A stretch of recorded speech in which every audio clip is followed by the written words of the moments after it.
Hello, welcome to इन्वेडोर। तो ये है क्लास 10 सिविक्स का चैप्टर 1 पावर शेयरिंग। तो यहाँ पर इसका ओवरव्यू दिया है। With this chapter we resume the tour of democracy that we started last year class 9th में जो आपने डेमोक्रेसी के बारे में पढ़ा था उससे आगे जो है हम कंटिन्यू करेंगे। We noted last year that in a democracy all power does not rest with any one organ of the government. हमने लास्ट ईयर पढ़ लिया था दैट डेमोक्रेसी में कोई भी एक पावर जो है, मतलब जो पावर है वो किसी एक ऑर्गन ऑफ गवर्नमेंट के पास नहीं रहती, वो डिवाइडेड होती है, जिसको हम पावर शेयरिंग कहते हैं, जो चैप्टर का नाम भी है। An intelligent sharing of power among legislature, executive and judiciary is very important to design a democracy. Power जो है सही से जो है डिवाइडेड होती है। डेमोक्रेसी अगर चाहिए तो सही से पावर की डिवीजन ज़रूरी है, और वो डिवीजन होती है इनके बीच में, पावर की, लेजिस्लेचर के बीच में यानी कि जो लॉज वगैरह बनाते हैं, एग्जीक्यूटिव जो उन्हें इम्प्लीमेंट करते हैं, जुडिशरी यानी कि कोर्ट वगैरह जो सारा कुछ देखते हैं। In this and the next 2 chapters we carry this idea of power sharing forward. और इस चैप्टर में और इससे अगले 2 चैप्टर्स में हम ये जो पावर शेयरिंग का आइडिया है इसी को आगे बढ़ाते जाएंगे। We start with the 2 stories from Belgium and Sri Lanka. इस चैप्टर में हम 2 स्टोरीज भी पढ़ेंगे बेल्जियम और श्रीलंका की। Both these stories are about how democracies handle demands और पावर शेयरिंग। इन दोनों स्टोरीज में ये दिखाएंगे कि कैसे जो है डेमोक्रेसी जो है वो हैंडल करती है पावर शेयरिंग की demand. The stories yield some general conclusion about the need for power sharing in democracy. और दोनों स्टोरी में जो है कंक्लूजन निकलता है कि जो है डेमोक्रेसी में कितनी जो है पावर शेयरिंग ज़रूरी है। This allows us to discuss various forms of power sharing that will be taken up in the following 2 chapters. और इसमें जो है हम फिर कुछ पावर शेयरिंग की फॉर्म्स भी पढ़ेंगे कि किनके बीच में पावर शेयरिंग होती है, और आगे के 2 चैप्टर्स में भी हमने देखेंगे। तो मेन चैप्टर स्टार्ट होता है यहाँ से, Belgium and Sri Lanka. Belgium is a small country in Europe, smaller in area than the state of Haryana.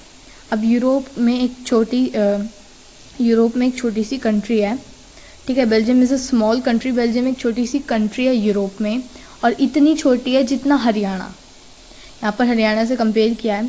Smaller in area than the state of Haryana. Haryana जितने एरिया में बना हुआ है, मतलब हरियाणा जितने एरिया में है इंडिया में, उतने ही एरिया में बेल्जियम भी है, यानी कि हरियाणा जो स्टेट है एक इंडिया का, पूरी कंट्री बेल्जियम उसकी इक्वल है। मतलब अंदाज़ा लग सकता है कितनी छोटी है।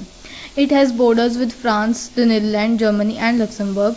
और इसने जो है अपनी जो लाइन बाउंड्री है वो किसके साथ शेयर किया, यानी कि कौन है इसकी बाउंड्री पे, France, Netherland, Germany and Luxembourg. जैसे कि ये किसका मैप है, हाँ, तो ये जो है यहाँ पर बेल्जियम का मैप है। तो जो इसकी लैंड बाउंड्री है, तो कहीं पर जो है फ्रांस है, कहीं पर नीदरलैंड है, ऐसे ही यहाँ पर बताया है। And it has population of a little over 1 crore, और इसकी 1 करोड़ से थोड़ी ऊपर पॉपुलेशन है। About half the population of Haryana. और दोबारा हरियाणा से कंपेयर करके बताया कि हरियाणा की पॉपुलेशन की आधी पॉपुलेशन बेल्जियम है, यानी कि 1 करोड़ से थोड़ी सी ऊपर। The ethnic composition of this small country is very complex. तो इस कंट्री का जो एथनिक कंपोजिशन है वो बहुत ज़्यादा मतलब कॉम्प्लेक्स है। अब एथनिक कंपोजिशन क्या है वो बता देती हूँ। यहाँ पर एथनिक कंपोजिशन की एक डेफिनेशन दी है, a social division based on shared culture. People belonging to the same ethnic group believe in their common descent because of similarity of physical type or of culture or both. They need not always have the same religion or nationality.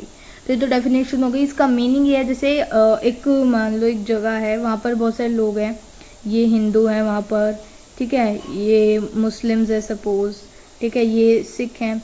तो अब इतनी सारी भीड़ में जो है, जो सिख और सिख हैं वो तो अपना एक एथनिक ग्रुप बना लेंगे, कि वो मतलब एक एथनिक कंपोजिशन बना लेंगे ग्रुप बनाने की, कि हाँ हमारे अंदर तो सिमिलरिटी, हम एक हैं। अब उनके अंदर एकता की जो एक भावना सी आ जाएगी। ऐसी पाकिस्तानियों के बीच में, पाकिस्तानी नहीं सॉरी मुस्लिम्स के बीच में, मुस्लिम्स के और हिंदू के बीच में एक अलग सिमिलरिटी आएगी कि हम साथ साथ हैं, मतलब हम सेम है, तो हमारा एक एथनिक ग्रुप, तो इसको एथनिक ग्रुप कहते हैं। यहाँ का जो एथनिक कंपोजिशन है बहुत कॉम्प्लेक्स, यानी कि बहुत सारे टाइप के यहाँ पर जो हैं, बहुत सारे रिलीजन के मतलब लोग हैं, और वो आपस में बटे हुए हैं, और मतलब कैसे जो है बहुत कॉम्प्लेक्स है ये बता रहे हैं। Of the country's total population 59% lives in the Flemish region and speak Dutch language. अब जो कंट्री की 100% जो पॉपुलेशन है उसमें से 59% जो है वो फ्लेमिश रीजन में रहते हैं लोग, और डच बोलते हैं, ठीक है। तो ये मतलब थोड़ा सा कंफ्यूज ना होना, 59% फ्लेमिश रीजन में रहते हैं और डच बोलते हैं लोग, और जो 40% लोग हैं वो वलोनिया रीजन में रहते हैं और फ्रेंच बोलते हैं, और जो बचे हुए 1% है वो ऐसी नॉर्मल जर्मन बोलते हैं। ठीक है। In the capital city Brussels 80% people speak French while 20% are Dutch speaking. यानी कि जो पूरी कंट्री है, जैसे सपोज मान लो एक कंट्री है बेल्जियम सपोज, इसमें पूरे में 59% तो क्या है डच बोलने वाले लोग हैं जो फ्लैमिश रीजन में रहते हैं, और जो 40% लोग हैं वो फ्रेंच बोलते हैं और वलोनिया रीजन में रहते हैं। लेकिन अगर प्रॉपर जो सिटी है ब्रुसेल्स, कैपिटल सिटी है ब्रुसेल, जैसे कि इंडिया की दिल्ली, ऐसी कैपिटल सिटी जो ब्रुसेल है उसमें देखें तो उल्टा है। यहाँ पर 40% फ्रेंच बोलने वाले हैं, यहाँ जो अगर कैपिटल सिटी है उसमें 80% फ्रेंच बोलने वाले हैं, और जबकि 20% डच बोलने वाले हैं। यानी कि जो पूरी कंट्री है उसमें तो जो है मेजॉरिटी में फ्लैमिश रीजन में रहने वाले और डच बोलने वाले मेजॉरिटी में हैं, और 40% है जो है वो वेलोनिया रीजन वाले और फ्रेंच बोलते हैं। लेकिन जब हम पर्टिकुलरली एक सिटी में देखते हैं, ब्रुसेल्स में, कैपिटल सिटी में बेल्जियम की, तो वहाँ पर उल्टा है। वहाँ पर जो है 80% फ्रेंच बोलने वाले हैं लेकिन 20% डच स्पीकिंग है। अब जैसे कि मैप में बताया है कि फ्लेमिश यानी कि जो फ्लेमिश है और जो वलून है, इनमें से फ्लेमिश जो है वो मेजॉरिटी में है। ठीक है। यानी कि पर यहाँ पर देखने में तो ऐसा लग रहा होगा मैप में कि रेड जो पोर्शन है वो ज़्यादा है, बट येलो यहाँ पर ज़्यादा है। तो यहाँ पर जो 59% है वो फ्लेमिश बोलने वाले हैं, पूरी कंट्री की बात हो रही है, और जो फ्रेंच बोलने वाले हैं वो 40% है, और 1% जो बचा वो ये जर्मन बोलने वाले लोग जो यहाँ कोने में हैं। ठीक है। अब अगर हम सिर्फ ब्रुसेल्स की बात करें, ये ब्रुसेल्स है, तो यहाँ पर 80% जो है वो डच बोलने वाले हैं। ठीक है, सॉरी फ्रेंच बोलने वाले हैं, और जो बाकी 20% है वो फ्रेंच बोलने वाले हैं, यानी कि अपोजिट हो रहा है। ठीक है। The minority French speaking community was relatively rich and powerful. अब जो मिनॉरिटी में थी, कौन थी मिनॉरिटी में? French speaking. ठीक है। क्योंकि अब कहोगे कि कैपिटल सिटी ब्रुसेल्स में तो 80% थी फ्रेंच और 20% डच थी, यहाँ तो जो है मेजोरिटी में, बट ओवरऑल कंट्री में तो वो 40% यानी कि माइनॉरिटी में ही है ना, तो माइनॉरिटी में ही काउंट होगी। तो जो माइनॉरिटी में है फ्रेंच बोलने वाली कम्युनिटी, वो जो है ज़्यादा रिच और पावरफुल होती थी। ठीक है।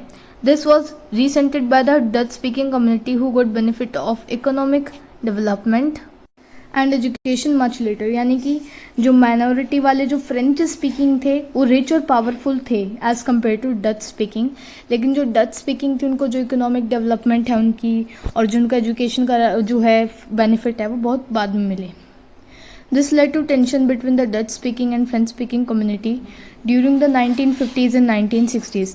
और इसी के कारण जो डच स्पीकिंग कम्युनिटी है और जो फ्रेंच स्पीकिंग कम्युनिटी है उनके बीच में टेंशन्स हो गई, कॉन्फ्लिक्ट्स हो गए 1950 से 1960s के बीच में। The tension between the two communities were more acute in Brussels. और ये जो टेंशन थी, ये जो कॉन्फ्लिक्ट था, ये ब्रुसेल्स में ज़्यादा था। Brussels presented a specific problem, क्योंकि ब्रुसेल्स में एक अलग प्रॉब्लम थी कि वैसे तो कंट्री में डच ज़्यादा थे, फ्रेंच कम थे, लेकिन अगर ब्रुसेल्स में देखें तो डच जो है वो जो है माइनॉरिटी में थे। Let us compare this to the situation in another country. अब इसको जो है एक और सिचुएशन से कंपेयर करते हैं दूसरी कंट्री में। कौन सी country? Sri Lanka. Sri Lanka is an island nation just a few kilometres of the southern coast of Tamil Nadu. अब यहाँ पर ये बताया श्रीलंका कहाँ है। श्रीलंका एक आइलैंड नेशन है, कुछ ही किलोमीटर दूर है वो साउदर्न कोस्ट से तमिलनाडु के। It is about 2 crore people, about the same as in Haryana. और इसकी जो पॉपुलेशन है वो 2 करोड़ है, equal to Haryana. Like other Nations in south Asia region, Sri Lanka has a diverse population. जैसे कि साउथ एशिया के रीजन में अलग अलग टाइप की पॉपुलेशन होती है डाइवर्स, ऐसे ही श्रीलंका में भी डाइवर्स पॉपुलेशन है। The major social group are Sinhala speaker, Tamil speaker, and among Tamil there are 2 सब ग्रुप्स। यानी कि जो मेजर देखो 74 जो है यहाँ पर 74% जो है वो सिन्हाला स्पीकर हैं, और जो 18% है वो तमिल स्पीकर हैं। ठीक है। यानी कि 74% जो हैं वो हो गए सिन्हालाज, 74 हो गए सिन्हाला। ठीक है। और 18% हो गए तमिल, और तमिल में भी दो सब ग्रुप थे, एक थे इंडियन तमिल्स और एक थे श्रीलंकन तमिल्स। ठीक है, ठीक है। तो अब जो 13% थे वो श्रीलंकन तमिल्स थे, आर कॉल्ड श्रीलंकन तमिल्स, यानी कि जो 18% टोटल जो है तमिल्स थे। अब उन 18% में से 13% श्रीलंकन तमिल्स थे और जो बचे हुए थे वो जो थे वो थे हमारे Indian Tamils. The rest whose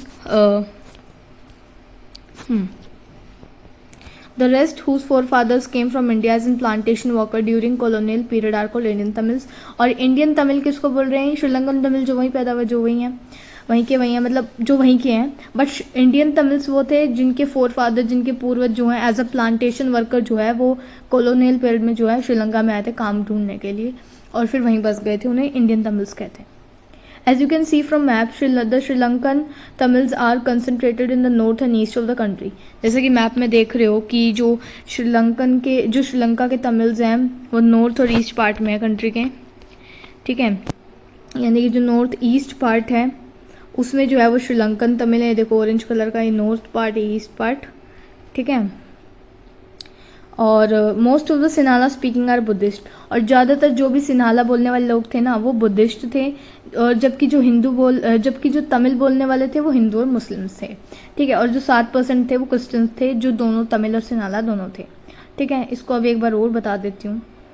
ये जैसे अब इसमें बताती हूँ कैसे। देखो 100 में से 74% सिन्हाला बोलने वाले थे और 18% जो थे वो कौन थे? तमिल बोलने वाले। ठीक है, 74 और 18 कितने होते हैं? 93, यानी कि 7% अभी भी बचे हैं, वो कौन है वो भी देखेंगे। ठीक है, 7% को अभी छोड़ दो। ठीक है, ये 7% का, इसको अभी छोड़ दो। ठीक है, अब 74 सिन्हाला थे, 18 तमिल थे। अब उस 18 में से भी जो 13 थे ना वो श्रीलंकन तमिल्स थे और जो 5% थे ना वो इंडियन तमिल्स थे। ठीक है, ये तो आ गया पूरा 93 का हिसाब। अब जो 7% बचते हैं 100 में से, वो 7% कौन थे? क्रिश्चियंस थे। ठीक है, और जो सिन्हालास थे वो बुद्धिस्ट थे ज़्यादातर, और जो तमिल्स थे वो मुस्लिम्स और हिंदूज थे। ठीक है, और जो 7% क्रिश्चियंस थे वो दोनों थे, मतलब वो तमिल भी थे और सिन्हाला भी थे। ठीक है, यही है। Just imagine what could happen in situation like this. अब इमेजिन करो ऐसी सिचुएशन में क्या होता। In Belgium, the Dutch community could take advantage of its numeric majority and force its will on the French and German-speaking population। अब जो Belgium है उसने क्या किया था? उसने जो है, यानी कि जो बेल्जियम है वो उसमें जो है जो डच कम्युनिटी है जो मेजॉरिटी में है वो क्या कर सकती थी? वो फ्रेंच को, क्योंकि वो जो है मेजॉरिटी में है तो वो जो माइनॉरिटी में फ्रेंच और जर्मन है उनको दबा सकती थी। ठीक है, this would push the conflict among communities further, और इसके कारण जो उनके बीच में लड़ाई झगड़ा चल रहा है वो और भी बढ़ सकता था। This could lead to a very messy partition of the country, और इसके कारण जो है बहुत ही ज़्यादा बुरा जो है वो पार्टीशन हो सकता था कंट्री का, कंट्री बढ़ सकती थी। Both the sides would claim control over Brussels, और इस पार्टीशन में दोनों साइड जो है वो ब्रुसल पे कंट्रोल मांगती है अपना, कि हम ब्रुसल पे कब्जा करेंगे, हम करेंगे। और श्रीलंका में क्या हो सकता था? श्रीलंका में जो सिन्हाला कम्युनिटी है वो मेजोरिटी में है, तो वो भी जो है पूरी कंट्री पर अपना राज कर सकती थी, है ना। अब दोनों का बता दें कि दोनों क्या क्या कर सकती थी। अब देखते हैं किया क्या इन्होंने। ठीक है, तो इन्होंने किया क्या, वो है मेजोरिटी